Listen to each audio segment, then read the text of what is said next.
I take my imperial stout. I'll take a little piece of it, and I'll throw some cherries into it, and it'll be nice. But that's not the focal point. Right. And we can always experiment. I took our saison, I did a secondary fermentation on it, so we have that behind the bar. Okay. So it's a breaded saison. It's really nice. I'm not really a sour guy, but I like Brettanomyces. It's got an interesting flavor, and depending on how long you let it go, you can really kind of rein in those flavors. I really think the pendulum is swinging back towards center. Yeah. For classic styles. I think as many breweries that I've talked to, they've all said the same thing. And a lot of them, if they're going to a brewery they've never been to, first thing they're going to order is a lager.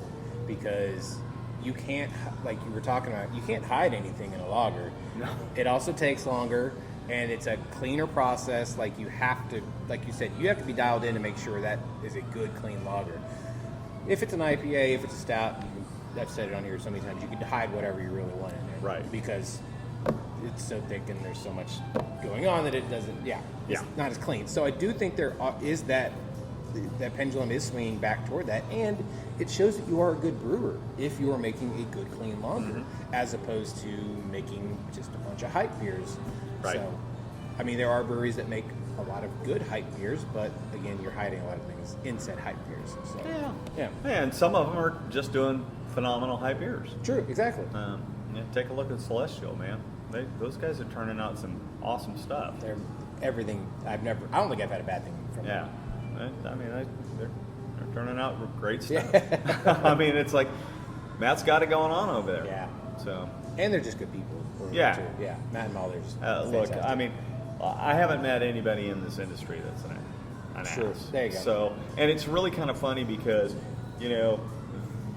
the kind of camaraderie that is in the brewing industry was in the film industry. And I had no idea when I made that transition that it was like, we're the same kind of people. Right. So it was really kind of cool. That is awesome. Yeah. Now, I kind of want to touch on the Texas film industry because you've been in part of it for 30 years. From where you started in the Texas film industry to when you left, it's night and day. Like, it's not even night and day. It's just like a completely different calendar. It's you're on a different planet. Like, what was, I guess, seeing that growth of people actually coming here to film things and seeing that, we have wide open spaces. We're not just stuck in California or New York, Chicago, a lot in Canada as well. My brother does very well up there. He's an actor and does some behind the scenes stuff as well. But being here in Texas, what was that like?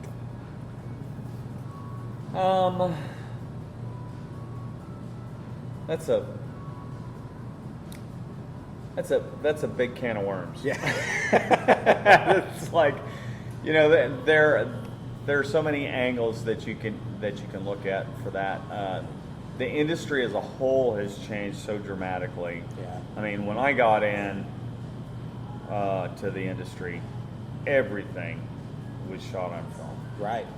I mean, we actually took time to make sure everything was perfect before the camera rolled. You had to.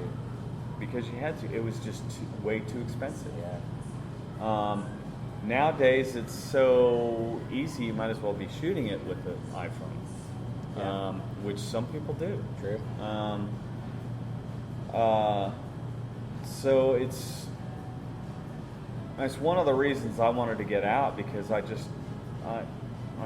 the dinosaur in the industry. It's like I remember having to spend time and take time to do things, but our quality expectations for entertainment have dropped dramatically, and I would name two specific things that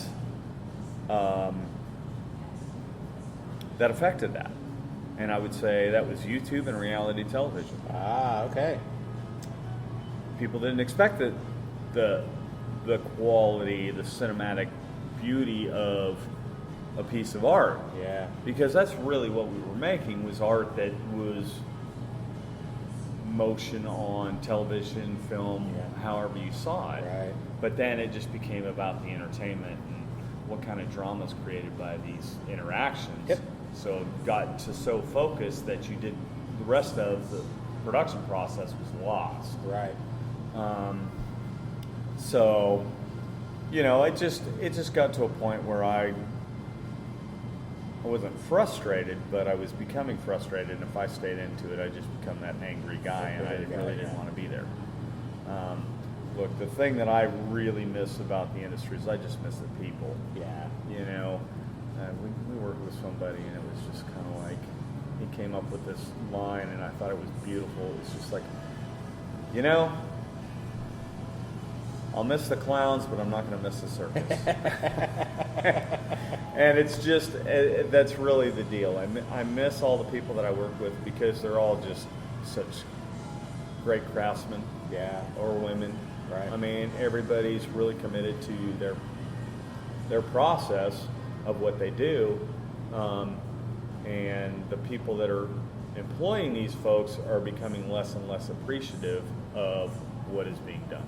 As we're seeing with the strikes. And, so it's just, you know, I think Texas has got some of the best crews. Right. Yeah. I've had people, I've worked with people from New York, people from LA, people from Chicago, people from all over the place. And that always seems to be a common thread. Because when your Texas crews come in, they're committed to their job and doing a phenomenal job, and doing it as efficiently as possible, and giving you the best product that they can. Yeah. So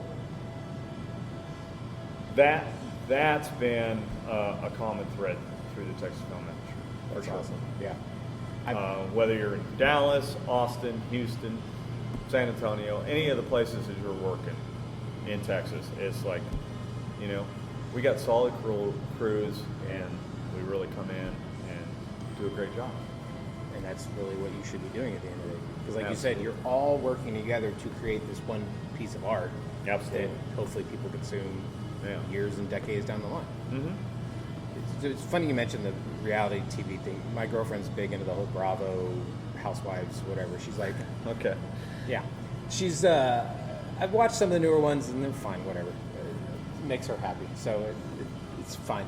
We tried to go back and watch, like, Real Housewives New York, which came out in 2008. I couldn't watch it because it was just, like, visually horrible. It's a reality show, but, like, the way it was shot, like, now they're obviously way smoother, transitions are way better, obviously everything's better quality. But I was watching, I was like, oh my God, it's not even that old, but I can't even watch it because, like you said, they don't care about the art aspect of it. It's just like shooting, them talking, like it was just terrible. Couldn't do it. Yeah. And she thought I hated it because of the New York accents, which I'm not a big fan of to begin with. But those weren't that bad at the time. So it was just the way it was shot. I was like, nope, can't do this. It's all right. Yeah. Now, this one might be a little hard. 3 of your favorite beers you've ever made. Oh God, that's impossible. You know, I think probably my top favorite is Belgian Dark Strong, aka a quad. Wow. I love making that beer just because it's so rich and so complex. It's a very tough beer to make. Just saying, a lot of people are making those. I'd like to make one this year. I don't know if it's going to happen. It's going to be a very tough process. I'm just trying to keep up with what we have on the board at this point. Right. But yeah, I spent a lot of years just doing that over and over and over, trying to get to that. You know, I really like those dark fruit and fig notes in there, but you know, not so overpowering that it just becomes a big sweet mess. Yeah. So it's a great style. I love that style. What's another one? I really like the Beer de Garde that we started doing. Right. When I was studying for my Cicerone, you know, granted, for the BJCP, I needed to taste a lot of these beers, and I really didn't get into the Beer de Garde, but I took the Cicerone a little more seriously, just because it's a more encompassing than BJCP. Right. You're actually looking at history and how the processes of making the processes of making the product. And basically, I didn't have the money to fly to Belgium to have a Beer de Garde. So I just read the style guidelines and made one and thought, wow, this is a really good beer. So now I make it all the time. And I love making it because nobody else makes it. It's kind of interesting. Right. It's just, you got a little bit of Belgian quality, but then you've got this earthiness to it, this maltiness. Right. It's just like, it's good in the summertime, it's good in the wintertime. It's just it's a great all-around beer. It's got a good punch to it. Yeah. It's got a good name to it as well. So yeah, those are two of my favorites. Eckerd Street Lager, the Vienna Lager, that was just, I love making that beer. With some buddies of mine, we made that beer. Buddies in Big Rig Brew Crew. Okay. So, a buddy of mine, Wayne Yandell, he has this big brew system that's kind of like what I have now. This was before I bought that. We just started brewing beer on that. A bunch of us would come together, and we just brew 45-gallon batches, and then divide them up into 5-gallon shares for everybody. Yeah. We'd all throw in money for the materials, and we'd just try all these different things. And really, I was doing it to get over the magnitude of scale, because I was always brewing 5-gallon batches. Yeah. So, and we got some of the other guys involved in it, and we started talking about Vienna Lager. Let's do a Vienna Lager. Yeah. So I wrote down that recipe, and we took that to Deep Ellum's Labor of Love. Oh. And it just did really well. That as well as the Czech Dark Lager. The Czech Dark Lager actually won the Best of Show at the Labor of Love one year. So, those are some good beers, and I'm really getting into the lagers. They're just a lot of fun because you just take these little things and just twist them a little bit, and you get these nice little flavors out of it. Yeah. So it's the small things. Yeah, it's the science part of it. Yeah. Now, I would say name 5 of your favorite DFW breweries, or you could just name some that you really enjoy and then some kind of helped you out in the process of opening your place. I do a definite hats off to Jamie over at Community. He helped me design this. Oh wow! My glycol system. Yeah. I've never met him. Really? I've talked to him on the phone. We've dealt via email, but I've never met him. But yeah, he was extremely helpful, and he does this kind of thing, and he was kind enough to help me out with this when I was scrambling because I was dealing with the manufacturer of that piping. And he showed me a couple of ways to save a little bit of money and how to really get all the parts ordered and get it put in. Right. As opposed to getting in and saying, oh, I need this and this, and stretching it out for another 2 months. Right. So he was very thankful. I'm very thankful for that.